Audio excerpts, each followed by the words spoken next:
Vídeo, né, que está sendo gravado. Bacana. Então, uma alegria imensa estar de volta aqui à casa, né? Essa casa que me acolheu há alguns anos, né? A leitura não foi à toa, né? Fala sobre o trabalho incessante do Pai, o trabalho que cabe a todos nós, né? Nesses anos eu tive a oportunidade de me dedicar à Associação Médico Espírita do Rio Grande do Sul, na gestão, né? Antes como na presidência, agora na tesouraria, né? Quer dizer, a gente nunca sai né, dessas obrigações. Né? Às vezes a gente tenta desviar por outras coisas, todo mundo super ocupado, enfim, mas a alegria mesmo que eu sinto é de estar de volta aqui com tantos amigos, com um tema que é muito caro a todos nós espíritas, né, já que a gente trabalha sobre justamente a fé raciocinada, né, que foi aquela fé que nos trouxe de volta a partir de uma série de questionamentos ao Evangelho do Cristo. Né? Muitos de nós, né, eu me incluo nesse grupo, né, estávamos afastados disso, até que o Espiritismo nos trouxe aquele convite, né, para regressar através de um entendimento que estava perdido, né, naquelas palavras que não eram bem compreendidas, né, pela falta, talvez, da atualização em relação à época que nós vivemos hoje, né, e que é sempre necessária, e então o Espiritismo trouxe isso de volta a nós. Né? E por que isso? Né? Como é que surgiu o Espiritismo? Por que a gente diz que ele tem um tríplice aspecto que o sustenta, né? De ciência, filosofia e religião? É o tema da nossa conversa de hoje. Eu vou colocar uma apresentação, embora não vá me prender muito a ela, é mais para eu não passar do tempo, porque depois que eu começar a falar, eu me empolgo. Então, para a gente ficar dentro do tempo, eu vou colocar a apresentação aqui. Tá? Muito bem. Então, só já lanço uma pergunta, assim, né? De quando é que é a publicação do Livro dos Espíritos? Né? Alguém lembra? Eu vou só abrir aqui o dispositivo e já... De quando é que é aqui o Livro dos Espíritos? Que inaugurou a codificação.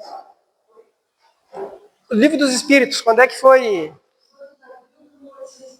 Exatamente. Então, em 1857, no meados do século XIX, né?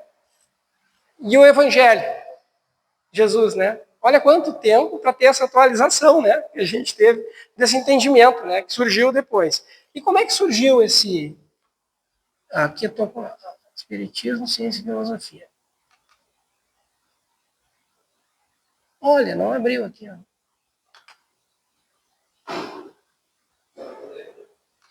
Não, mas não tem problema. Não tem problema. Acho que não vai abrir porque está no Keynote, talvez seja isso. Mas não preciso disso. Então, assim, eu vou só me orientar em relação ao tempo. O Espiritismo surgiu a partir justamente de uma ciência de observação, a partir então daqueles fenômenos das mesas girantes, né, que se tornaram muito populares na Europa no século XIX. Eram vistos inicialmente como frivolidades. Não precisa se ater isso aí, viu? Não tem problema. Então, como uma frivolidade, né, na verdade, porque aquilo era objeto de diversão. A primeira hipótese era de que se tratava de charlatanismo.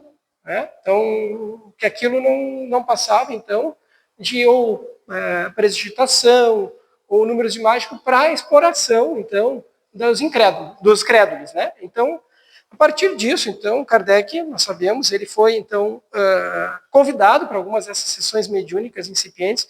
Ainda as manifestações materiais eram as mais importantes naquela época, justamente pelo objetivo da espiritualidade, que era de chamar a atenção.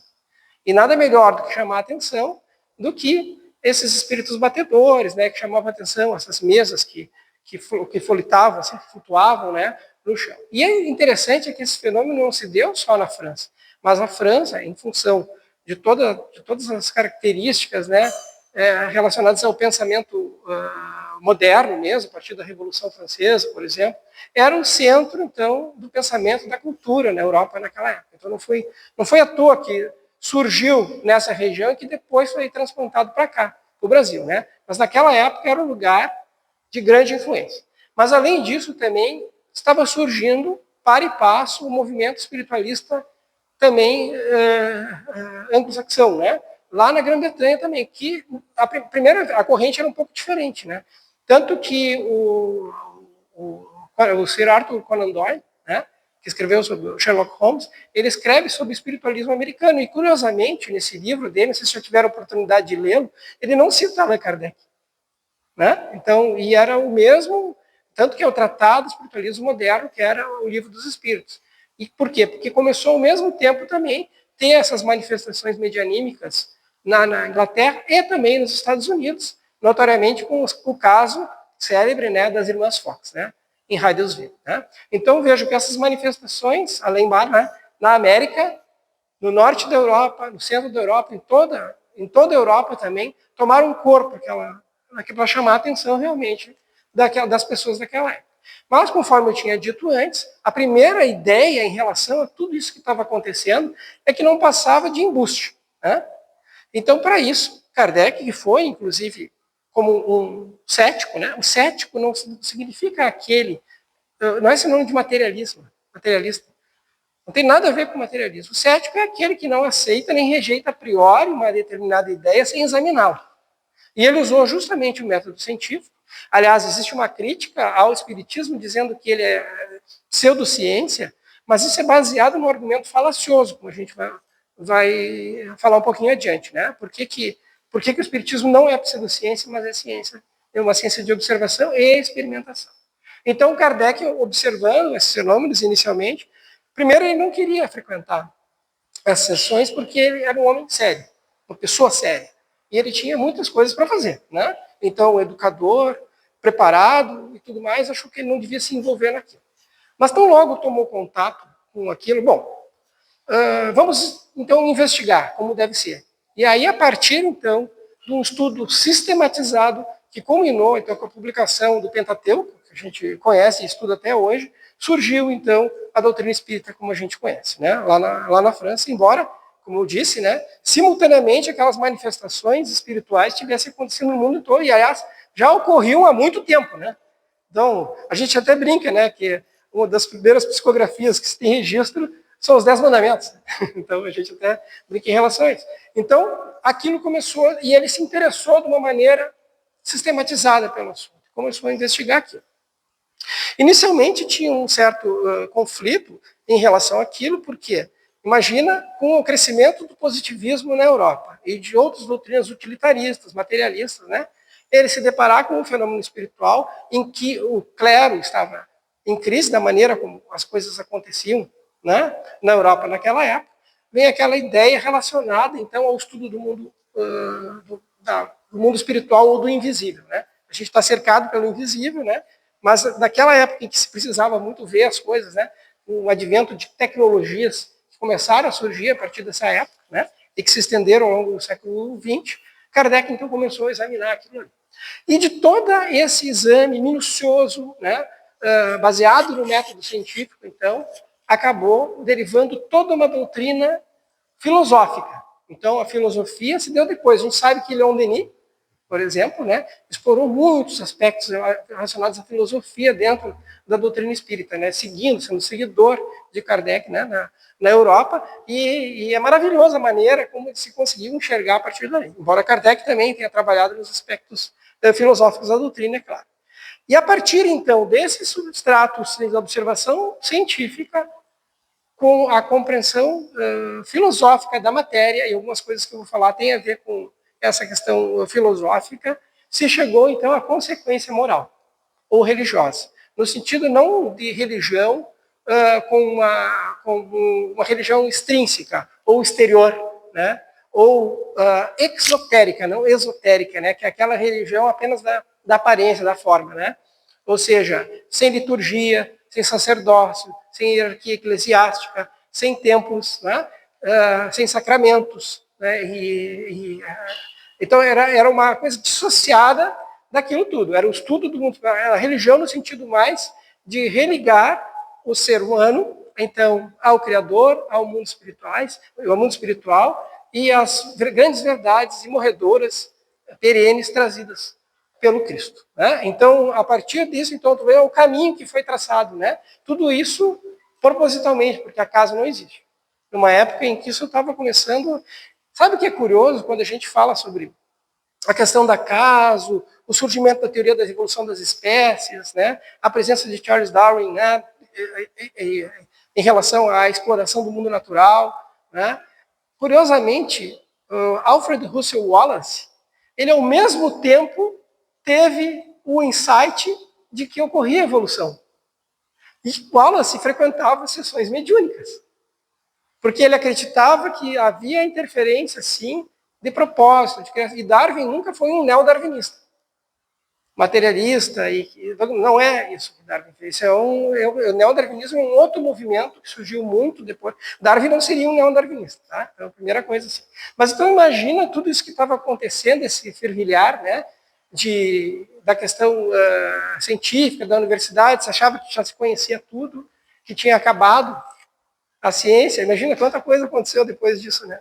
Em relação por exemplo, a teoria da relatividade, que surgiu bem depois, mesmo o desenvolvimento da eletricidade, o magnetismo, que estava em moda na época, as questões ligadas ao magnetismo, tanto que Kardec muitas vezes fala nos magnetizadores, né? A influência de Mesmer, né? De Manuel Sonnenborg, tudo isso estava fervilhando na Europa naquela ocasião, né? Quando isso tudo brotou, né? Quando isso começou a surgir e a se desenvolver. Mas, ao fim e ao cabo, tudo isso queria nos entregar uma coisa, né? Aquele resgate moral tão necessário que a gente vive nos dias de hoje, né, em função da crise moral que estava se enfrentando, né, com pobreza, com miséria. Isso tudo no prelúdio do que viria no início do século XX, quando a gente achou que estava em pleno desenvolvimento. Nós tivemos 2 guerras mundiais, né?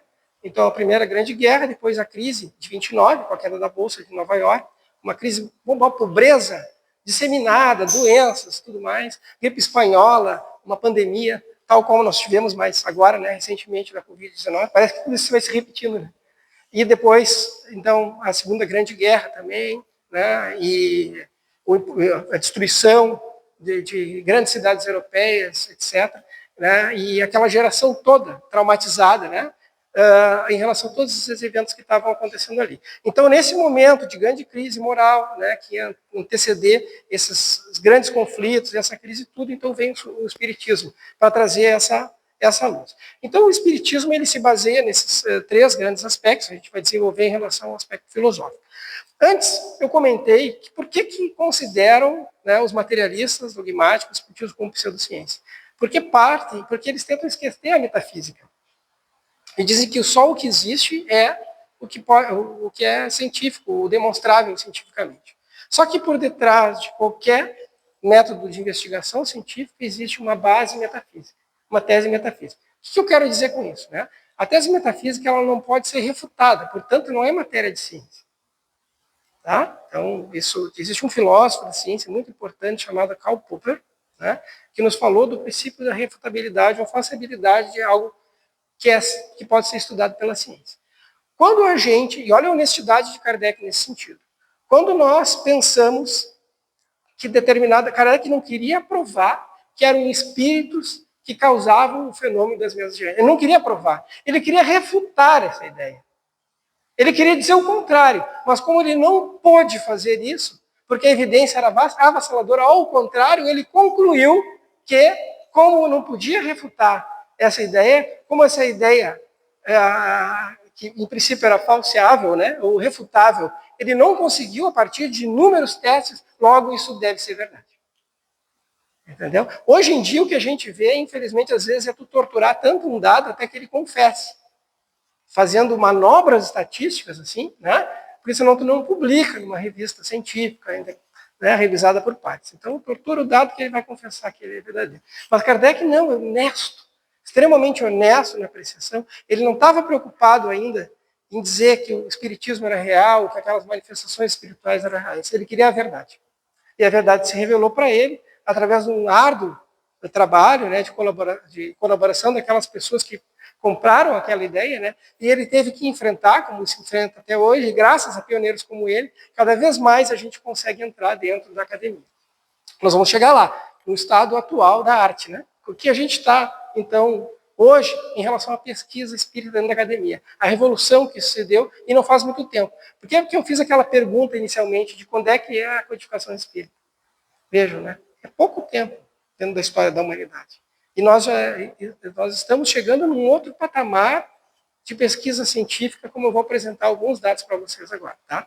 Eu tenho contato WhatsApp do Alexander, a gente fala com frequência. Agora eles estão enfrentando aquele problema sério lá em Juiz de Fora, né?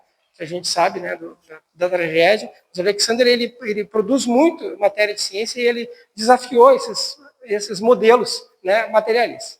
Então, voltando lá para aquela questão metafísica, então vejam, Kardec não conseguiu provar que a manifestação espiritual era falsa.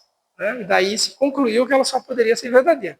Isso se deu também depois, mais modernamente, a partir da obra do Raymond Moody Jr., que escreveu Vida Depois da Vida, em 1973, ele publicou esse livro. Quando ele explorou as chamadas experiências de quase morte, também se viu aquilo com um olhar torto, né, para ele.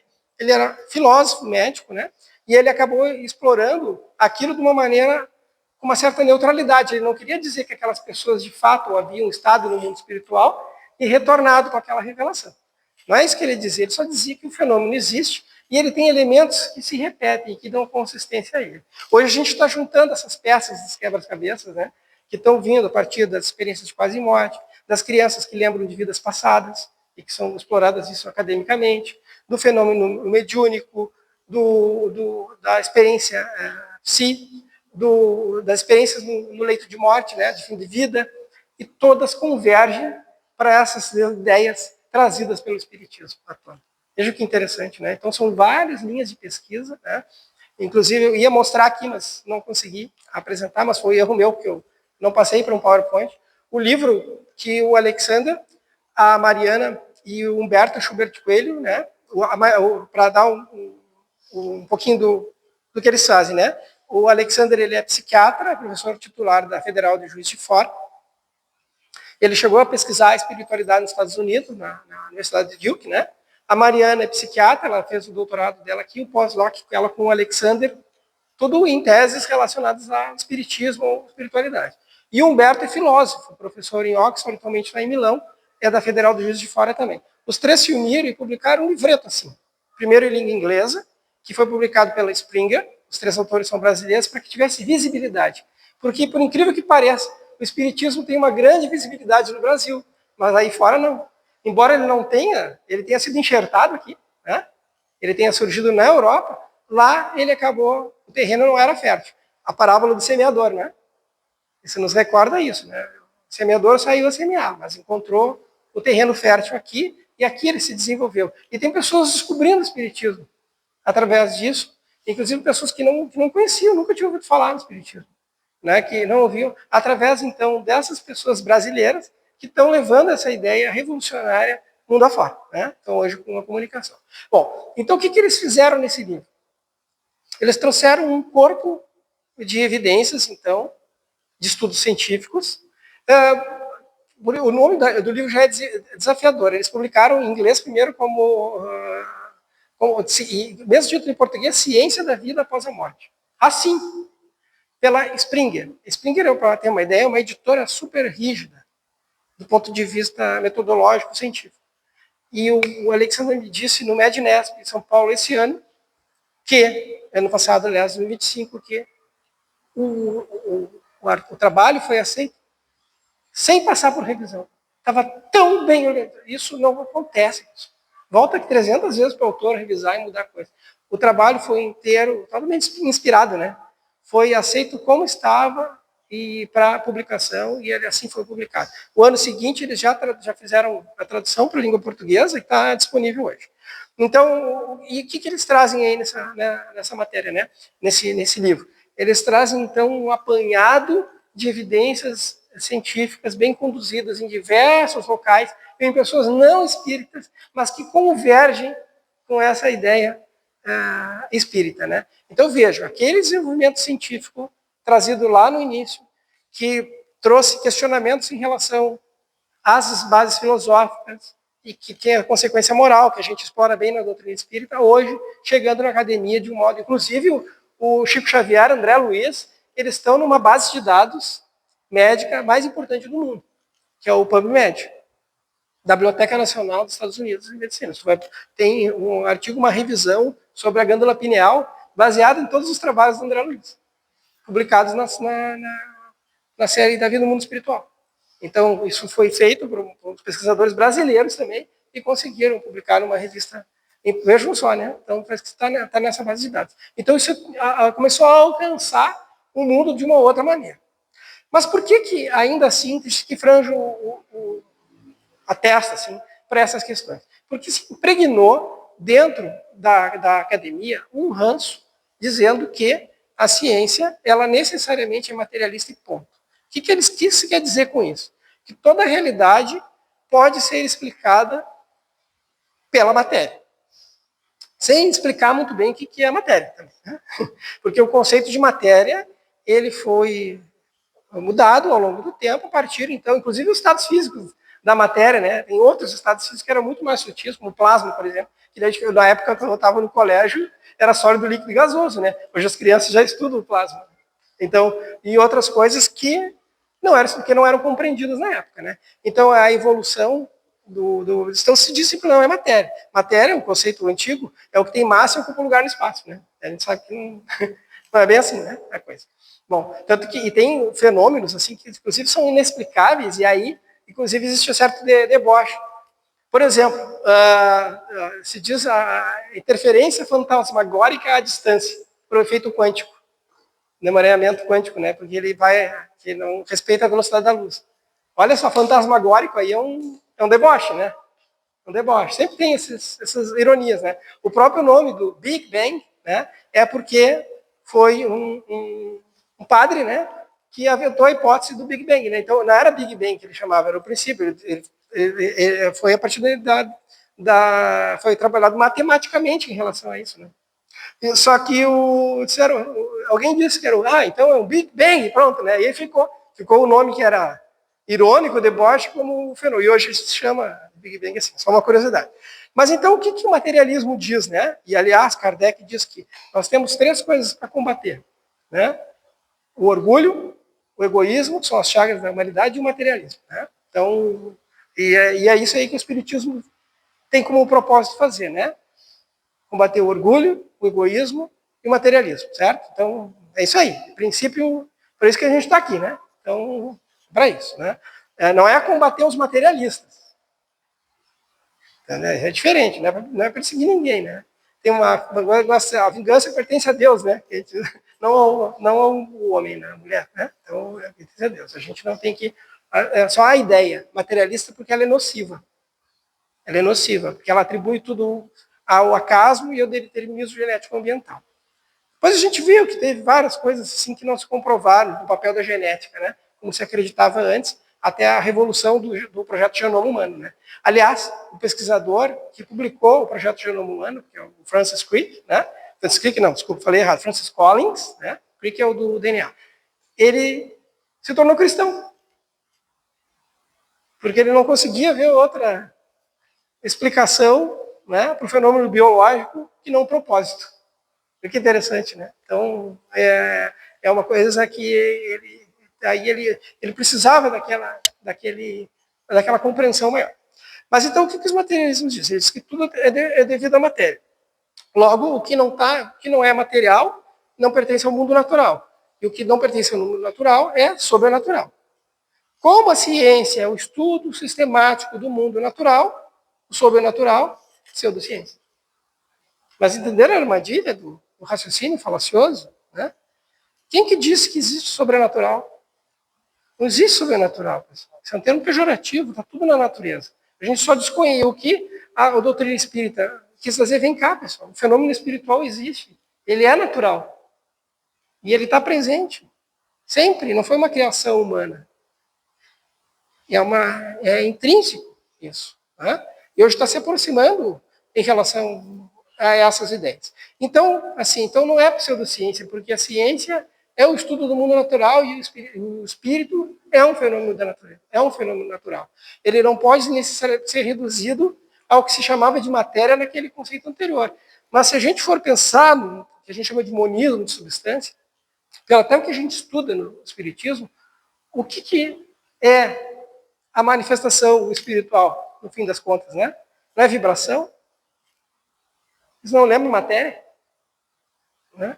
Monismo de substância? Vibração, sutil, vibração, ondas, né?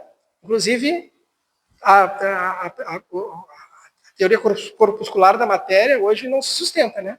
a matéria ser apenas corpo, tem a sua natureza ondulatória e a sua natureza corpuscular, né? Ou vibratória. Campos e outros conceitos que eram muito sutis para serem compreendidos na época, né? Porque sempre se alegava das leis da termodinâmica que a gente diz, para que não podia ter comunicação entre espírito e matéria. Essa separação entre, que foi, como é que eu vou dizer, enfatizada com o dualismo, né, que a gente diz do René Descartes, né, que ele tentou dizer, bom, isso aqui cabe à ciência, porque não podia explorar os outros aspectos, isso aqui cabe à religião. Então, simplesmente se negou todos os aspectos regados.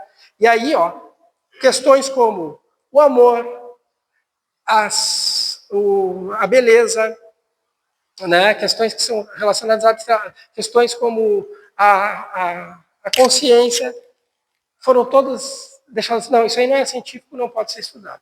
E a gente chegou numa fronteira do conhecimento em que simplesmente se passou a ignorar o fenômeno por não poder explicar. Isso aí que ele tive uma experiência de quase morte. Não, isso aí tudo é bobagem. Isso não existe. Porque, segundo a teoria, segundo o modelo metafísico materialista, o cérebro, ele produz a consciência. A alma, ela não existe. Ela, segundo esse modelo, ela é o produto do que a gente chama de epifenômeno das redes neurais. É o que hoje se apega que as IAs vão desenvolver consciência. A alma, né? A IA é um algoritmo, não é? Não é isso. Então, não é a mesma coisa. Ela não é consciente. Ela só segue um padrão e tem o aprendizado de máquina que a gente está tentando entender como é que isso se dá, mas não é a consciência. Né? A consciência, então, ela não é o cérebro rodando. Segundo essa teoria chamada epifenomenológica, né? Então, uma vez que, como o cérebro, é como se ele fosse como o fígado. O que o fígado faz? O fígado secreta a bile, produz a bile. Então, o cérebro secretou a mente, segundo essa hipótese aí. Mas vem cá, o cérebro não pode ser que nem o pulmão produz o ar, quando ela respira o ar. O espírito está além do corpo, e o cérebro, então, é chamado de transmissão, o cérebro ele capta ou ele transmite como se fosse um aparelho de televisão, a antena psíquica que a gente fala na espiritismo. É um aparato que faz com que todos nós que estamos, nesse momento, usando um cérebro físico, possamos nos reconhecer mutuamente, né? Nos enxergar dentro dessa limitação do cérebro físico, e estamos encaixotados por ele, né, na caverna de Platão, no mito da caverna, onde a gente só consegue enxergar uma determinada frequência de comprimento de onda, né, que é a onda da luz visível, né? O resto tudo a gente não enxerga. A gente não enxerga infravermelho, ultravioleta.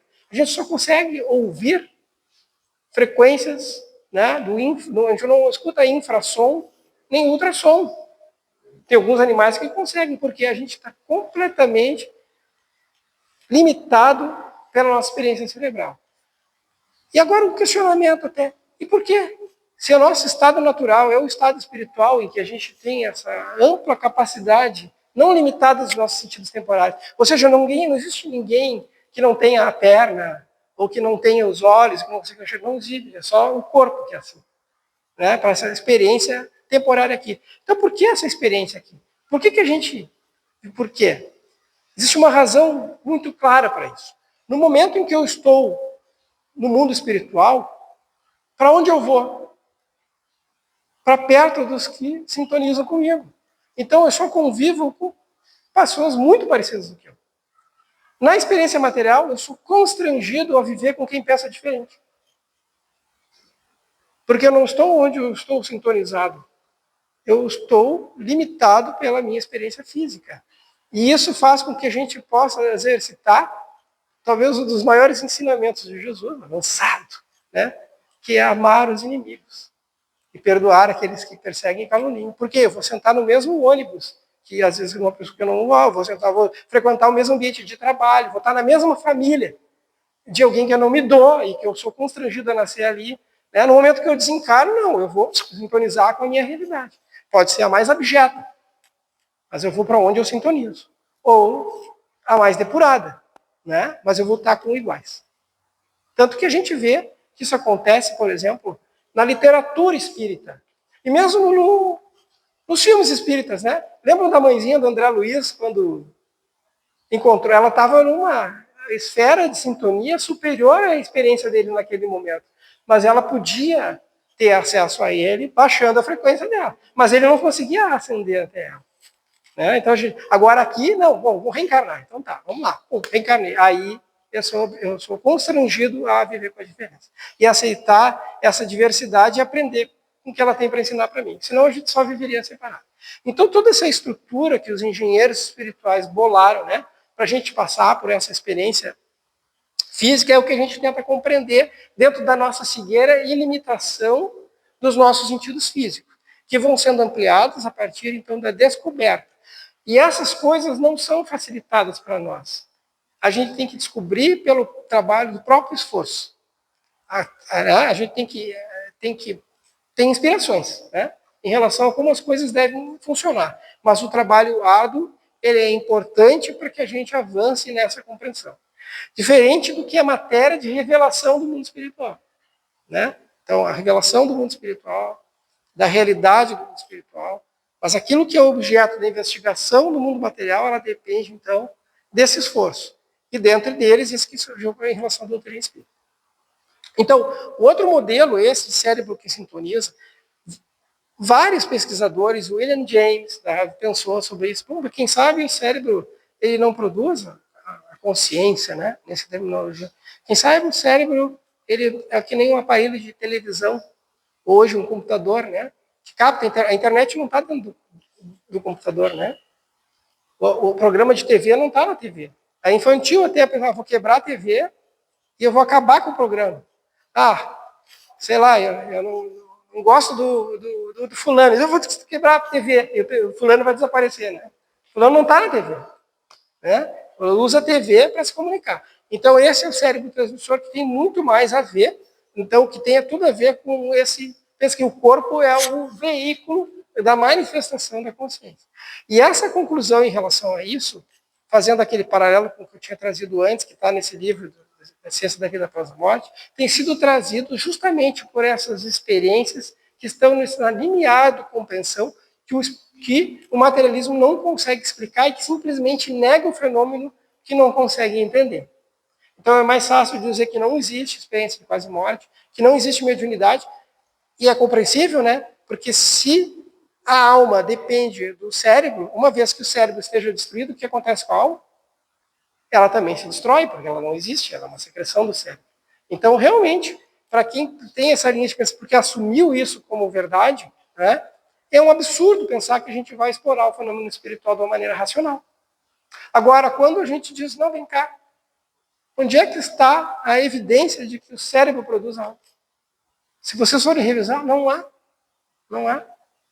Tem uma vez um Francis Crick, agora sim o Crick, né, ele escreveu um livro, eu não me lembro o título, acho que sobre consciência, Astonishing Conscience, nunca assim, é um livro que tem o título em português desse livro. Ele coloca nesse livro e diz assim, bom, como o cérebro produz, uma vez que o cérebro, mas ele afirma sem provas.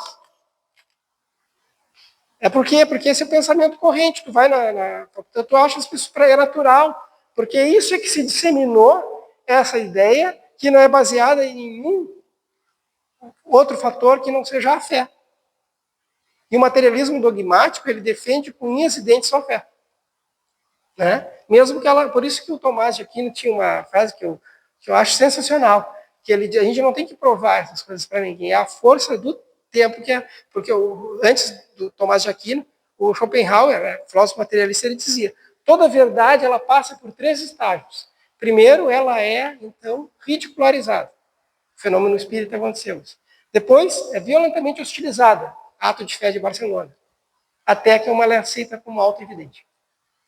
Né? Então, e às vezes é preciso trocar uma geração inteira, para a gente não dar o braço a torcer em relação a isso. Aconteceu com muitas áreas da ciência. Viu? Inclusive, assim, quando se estavam estudando, por exemplo, células, e que não tinha análise genética das células ainda, houve um incremento na Guerra Fria, na época.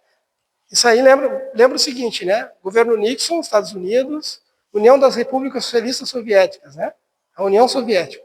Então, tinha Guerra Fria ali, sempre a escalada nuclear, naquela época, né? Bom, o que aconteceu? Nos Estados Unidos, eles descobriram uma maneira de cultivar umas determinadas células. E é como tu vê isso aí, tu lê o André Luiz, Evolução dos Mundos, é a mesma coisa em relação àquela população de células. E essas células, elas acabaram contaminando as culturas soviéticas, e eles achavam que aquilo tudo era de propósito. E aí chegou um juiz que começou a olhar, que eles olhavam só para a forma da célula, e começou aí a explorar pela primeira vez as características que não era a forma meramente, mas de funcionamento, de DNA. Disse, não, mas isso aqui tudo é a mesma célula, isso aqui que tu acha que é pulmão, que tu acha que é intestino, que tu acha que é útero, é tudo útero. Era da doadora que tinha um câncer de colo de útero, né? Mas como? E aí o que aconteceu? Eu disse, tudo isso que vocês publicaram durante anos é tudo mentira. Não se retrataram. Porque iam colocar a carreira fora. Então as pessoas não se retratam. Porque, como diz Tomás de Aquino, né, para quem tem fé, nenhuma prova é necessária. Para quem não tem, nenhuma basta. É Grenal. Não tem quem diga para o gremista que o juiz não fez nada, e para o Colorado que o juiz não tem. Tu é daquele time e tu vai defender aquilo. É o que a gente vive hoje na polarização extrema, nos campos da política, né, das relações, etc. Se um lado diz que é A, o outro só pode dizer que é B. Não pode ter uma coisa no meio do caminho, entendeu? Essa é a polarização. E isso acontece nessas duas visões de mundo. O materialista, né, o espiritualista não pode ter uma coisa que no meio do caminho. E o Espiritismo vem trazer, de certa maneira, essa união, quando fala, sim, existe matéria, existe um estado vibracional, existe sintonia, e sim, é possível explorar isso cientificamente, sem que seja materialista. Né? Então, ele consegue aproximar esses campos, porque a ciência e a religião, eles têm esse distanciamento que é artificial. Durante muito tempo, ao contrário. Onde é que surgiram as academias de ciências? O único lugar, pelo menos na Idade Média, era assim, onde se tinha acesso a livros. Onde é que é? Os mosteiros. As pessoas eram analfabetas, não tinham saneamento, era zero, moravam de arrendamento. Era só para sobreviver. Né? Não tinha condições de higiene, ainda mais ia à escola.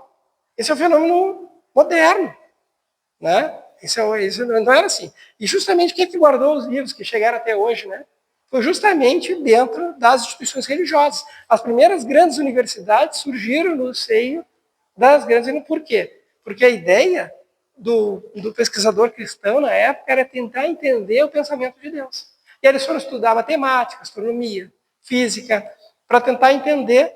Grandes descobertas foram feitas por essas pessoas. Né? Galileu era profundamente religioso, Newton falava o divino observador, a figura de Deus. Né? Então, é interessante como... Esse é um fenômeno moderno, dizendo que a ciência e a religião não se aproximam. E o Espiritismo fez essa volta. Peraí, pessoal, a gente está indo para um caminho que não é verdadeiro, porque Espiritismo é ciência, mas é filosofia e religião. E se a gente tirar um dos três pés que sustentam a doutrina espírita, ela vai ruir. Se a gente ficar só ligado também à parte mítica, ou não, a gente também perde em termos de sustentação racional pela doutrina que a gente abraçou. Sabe? Se a gente perder os aspectos filosóficos por detrás e o que ele significa profundamente em relação ao significado do espírito, né? Da alma humana, e da necessária transformação íntima que a gente precisa fazer, a gente também perde. Existe um movimento que é espiritualista, não espírita, que é só científico. E ele se perdeu. É o pessoal que fica só pesquisando. Ele tem valor, não estou dizendo que ele não tem valor, mas que é algo mais completo quando tu consegue aliar o aspecto do avanço na compreensão do fenômeno, né? A dedução filosófica em relação à natureza do fenômeno, né? E a consequência moral que vai levar, então, enfim, à transformação da sociedade, né? Está demorando, né? Mas a gente está num momento de grande crise, né? Que era esperado, né? A gente, como pela própria revelação espírita, a revelação do Evangelho mesmo, nos fala desse período de grande sombra, né? Mas é depois da grande noite que vem a alvorada, né? Então a gente ainda está passando pela a noite mais escura agora, né? Então, com tudo que está acontecendo no mundo, a gente sabe, né? Que isso ia acontecer. E a gente não tem que perder a esperança, né? Porque o Espiritismo ele já nos preveniu em relação a isso, que não é assim uma tarefa fácil. A gente não está na Terra para para gozar, né? A gente está aqui para trabalhar pela modificação íntima, né? E é um trabalho difícil, é um trabalho árduo que vai ter que ser construído. Então, essa noção que a gente precisa ter em relação, então, ao papel transformador que o Espiritismo está desenvolvendo, e agora chegando no ponto, na parte final dessa conversa que eu quero ter com vocês, é isso. Então, ele começou a entrar pelas beiradas dentro, então, das instituições acadêmicas que estavam impregnadas por esse pensamento materialista. E nem era possível chegar nisso. Eu lembro que há alguns anos eu encontrei um grupo chamado Racionalistas da USP, no estado de São Paulo. E eles combatiam sistematicamente, sem conhecer o que é pior, qualquer estudo ligado à área espiritualista. Dizer que não podia ter financiamento das instituições de fomento à pesquisa, para pesquisas nessa área, porque tudo não se tratava de charlatanismo, tentando minar todos esses esforços de pesquisadores sérios, né? E aliás, são muito sérios, porque senão não conseguem vencer essas barreiras do preconceito em relação ao tema, né? Então, por causa desse tipo de ataque, né? De ataque, embora cada vez, né? E hoje o que acontece? As evidências foram sendo construídas, hoje a gente tem estudos em relação à genética e mediunidade, por exemplo, em universidades importantes, né? Isso está se acontecendo. E isso tem tudo a ver com o espiritismo. Porque o que na codificação nos diz acerca do fenômeno mediúnico? Ele é uma atribuição do espírito? Atribuição do corpo. É uma característica orgânica. Não depende se eu tenho uma moral elevada ou não. A mediunidade é uma característica física, por isso, tanto pode ser determinada geneticamente. Por que não? Eu posso herdar os genes que me dão. Por isso que em certas famílias a gente vê sucessivos médios. Muitos não querem a mediunidade. Não escolhem a mediunidade, pelo menos não na experiência aqui dentro do cérebro físico. Ela faz parte de um projeto grande ali. Nasce naquela família para ter a mediunidade, desenvolver a mediunidade. Mas a mediunidade é uma característica orgânica, que se manifesta em terra e idade já. Né? Então, é por isso que isso pode ser estudado. E se identificou clusters de genes mesmo que estão relacionados ao fenômeno mediúnico, porque eles permitem certos gatilhos no cérebro que fazem com que essa antena, dentro dessa tese metafísica de que o cérebro ele capta, então ele capta que ela é como se, assim, ó, toda a realidade fosse expressa em ondas, em vibração. E tem uma onda assim, que é o Volmir, tem uma onda assim, que é o Merinda, tem outra que é a Karen, outra onda assim é o Antônio, outra, né, a Centena Silveira, o Guilherme, e assim sucessivamente. Cada onda, e a nossa antena aqui, ela só capta o Volmir. Mas às vezes tu tem uma antena um pouquinho melhor, tu capta o Volmir, tu consegue captar mas é principalmente o Volmir, porque tu é que está mais aparelhado para captar a tua consciência mesmo. Então o cérebro, na experiência, por isso que às vezes tem aqueles fenômenos, a pessoa sofre um determinado acidente, um trauma, começa de repente, pum, nunca falou alemão, nunca foi negócio de falar alemão. Já viram isso aí, né? As crianças prodígios também, que nunca tiveram contato com... Claro, o cérebro é que inibe aquela capacidade, o ser que já passou, né, pela pré-existência ou mesmo pela comunicação. Então, é isso que é essa capacidade, então, de sintonizar com outras, né, frequências que não são a nossa, né? Mas que a gente considera. Por isso que o fenômeno anímico, às vezes, é difícil, né? O que é intrínseco, né, desse eu pequeno e o que é do... Por isso que na experiência de quase morte é interessante isso. Quando a pessoa, ela, pum, sai da amarra do corpo físico. De repente ela experimenta, ela está ali naquele ambiente, ela se enxerga, estou morta, primeira coisa. Mas eu não estou com dor, né? E aí vem aquele ambiente. Mas eu estou morta, né? E aí ela pega, primeiro se concentra aquilo, massagem, preocupação das pessoas. Aí de repente, eu tenho que avisar o meu irmão. Ela vai por irmão, porque aí sintoniza e vai imediatamente, não tem parede. Mas é uma coisa desse mundo físico, né? Que é renderizada, que a gente fala na linguagem da computação, né? Quando a gente está nesse corpo físico, a gente vai criando a realidade junto, vai renderizando. Tem um jogo de videogame multiplayer, né? Que está todo mundo olhando para o mesmo... Está no Minecraft lá, sei lá, o Fortnite, e aí tu está criando ao mesmo tempo que outros que estão conectados em rede contigo aquela Né? Assim que a gente vai criando a realidade. Então, aí, pum, tu não tá mais ali, saiu do jogo, né? Aí tu pensou no teu irmão, tá no teu irmão. E o mais curioso é o seguinte, tem casos que a pessoa sofre um acidente de carro, estava com o familiar, e aí um morreu e o outro teve uma experiência de quase morte.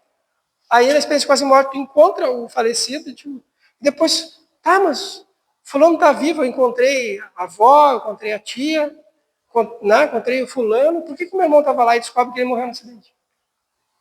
Tanto que não é uma coisa fantasiosa, é uma experiência real, ultra real, entendeu? Daquele contato físico. E a gente sintoniza, pá, imediatamente vai para lá, porque não tem mais a limitação da velocidade da luz, né?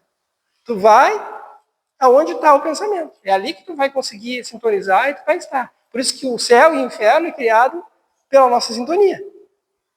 Esse ambiente é criado pela nossa sintonia. Então tu sintoniza e tu vai imediatamente para isso. E o mais curioso é o seguinte, tu sente o amor e a dor como se tu fosse outra pessoa, porque tu já não tem mais a barreira do cérebro. Então eu digo, pá, mas foi um crápula mesmo. O julgamento não é. Como é que eu fiz isso? Tu sente a dor pela tamanho essa sintonia. Tanto que a parte mais estressante da experiência, isso é curioso, quando a gente faz o paralelo com o trilho espírita, é justamente a revisão panorâmica da vida. Sabe que todo mundo já ouviu falar nisso aí, né? Que quando morre passa um filme, né? Passa esse filme aí que é estressante. Porque daí quando passa o filme, não é? Primeiro tu sente assim, eu sou amado, né? Ah, sente a sensação de amor, acolhida, tá tudo bem, eu não tô com dor, porque a dor é do corpo, não é do espírito, né? O espírito dói é a moral. Não é da parte física, falta, né? Por isso que a gente vê os mártires do cristianismo, né? Morrendo queimado lá, atrocidade por leão, por vão de outro Senhor, né? Então, repleto de luz, acariciados pelo amor e tal. A dor é do corpo, né? Pode sentir a dor da culpa, né? Então, a pessoa teve uma experiência que tirou a própria vida, pode se sentir culpado por isso, né? Bom, aí ele vai sentir, vai reviver aquilo, a memória suicida, né? O Amaral Pereira relata bem. Aí tu volta para a cena, né? Onde tu ficou cristalizado ali. Mas então nessa experiência a pessoa vai e ela sintoniza como ela consegue sentir aquela frequência, ela sente como se estivesse na posição do outro. E eu digo, meu Deus, por que eu fiz isso com o Volmir, né? Aí tu fica remoendo aquele remorso todo, né? E mergulhado em culpa. Aí até que um dia eu preciso reparar, quando tu tem consciência daquilo, preciso reparar isso. E Deus, a sua visita, tá, vai lá, volta lá, meu filho. Volta lá e volta aí, filho do Volmir, volta irmão do Volmir, para te ter a experiência do lado dele, né? Para tentar consertar isso aí, tá? E aí tu vem com aquelas coisas não saem muito bem. E assim a gente vai indo até que consiga, então, reconciliar todas essas questões que aconteceram ao longo da vida. E vejam só, tudo isso aí, né? Então, sintonia, vibração, o fenômeno espiritual. E hoje, o que a gente está vendo? Que a mediunidade está sendo estudada tanto no seu aspecto genético, conforme eu falei, como também por estudos de neuroimagem. Já estou no fim ali, estou olhando o relógio. Estudos de neuroimagem, que era o outro ponto que eu queria chegar. O que é isso? Ressonância magnética. Antes, para te estudar o cérebro de alguém, tinha que ser numa situação muito especial, né? Ou a pessoa chegando a provocar a doença na pessoa, né? Então, por exemplo, teve aquele esqueci o nome dele agora, que a barra de ferro fez uma lobotomia natural. E aí ele teve Mindcon, então sabia que cortar o lobo pré-frontal, que é a lobotomia, né, deixava a pessoa, mudava o comportamento da pessoa. E aí até a hipótese materialista tinha ganhado o corpo. Eu digo, bom, então porque o cérebro produz. Não, se eu pegar e eu quebrar a antena do meu rádio, ele vai sintonizar com chiado, com ruído. Se eu tirar a letra A do meu computador, eu já vou não funcionar a letra A, as palavras vão sair tudo errado, porque a letra mais usada é a letra A. Entendeu? Não é que ele esteja... por exemplo, o fenômeno da lucidez terminal, né? Eu vou falar que aquela pessoa que tem uma demência grave, que de repente ela desperta para se despedir e conta uma ou outra coisa. Pô, a mãe curou do Alzheimer, né? Pensa assim, e a mãe morre no dia seguinte. Entendeu? Então não se encarna, né? Mas por quê? Porque não é. Aquilo é a alimentação do corpo, né? Melhora da morte, né? Que é chamada, né? Que a pessoa aquela que tem uma melhora, reorganiza a vida, fecha o ciclo vital dela e aí ela se sente livre para para partir, né? Para que essa experiência foi concluída, né?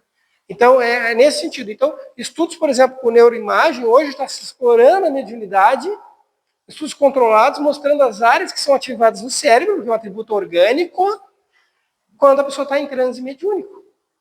Então, isso é só o começo da revolução que a gente está vendo, né? Em paralelo com um período de grande dor e trevoso, né? Que a gente viu, por outro lado, também um silêncio de pessoas que que ajudam umas às outras e que tentam contrabalançar todo esse período negativo, né?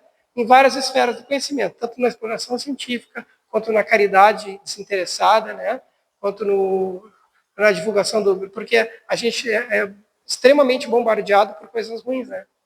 Na internet, né? Mas por coisas boas também. Então, que a gente possa, então, sintonizar com essas coisas boas e fazer o nosso papel transformador em relação a tudo isso. Normalmente através, então, da educação espírita, da divulgação espírita séria dentro dos princípios doutrinários, dentro de sociedades espíritas tão bem construídas como aqui, né? Através da prática do amor incessante, do amor desinteressado. Então, eu acho que era isso que eu queria trazer assim, para vocês, né? Essa reflexão sobre essa origem do espiritismo e a importância de a gente explorar os três aspectos do espiritismo sem esquecer de nenhum deles. Porque sem o triplo apoio, o espiritismo vai ruir, né? Então, diante de tantos ataques, tá bom? Muito obrigado, eu vou fazer a prece de encerramento, então, me mantendo no tempo, né? Acho que não precisou dos... Eu ia mostrar umas figurinhas aqui, mas as figurinhas ficam para a próxima, então, né? Queridas irmãs, queridos irmãos, que possamos agora elevar nosso pensamento ao Criador, ao Mestre Jesus, aos mentores espirituais, que protegem e inspiram os trabalhadores dessa casa, e assim, sintonizados com frequências amorosas, de paz, possamos agradecer pelo momento de terna convivência, de aprendizado mútuo, e que possamos levar conosco essas reflexões, e que elas sirvam para o nosso próprio aprimoramento, para a nossa transformação íntima, moral, e assim, transformando cada um a si mesmo, que possamos influenciar positivamente toda a sociedade na transformação coletiva, da alvorada, do mundo de regeneração que nos aguarda após essa turbulência. Que sigamos em paz, que estejamos amparados nesse propósito da disseminação do bem e do amor. Que assim seja. Então tá, obrigado.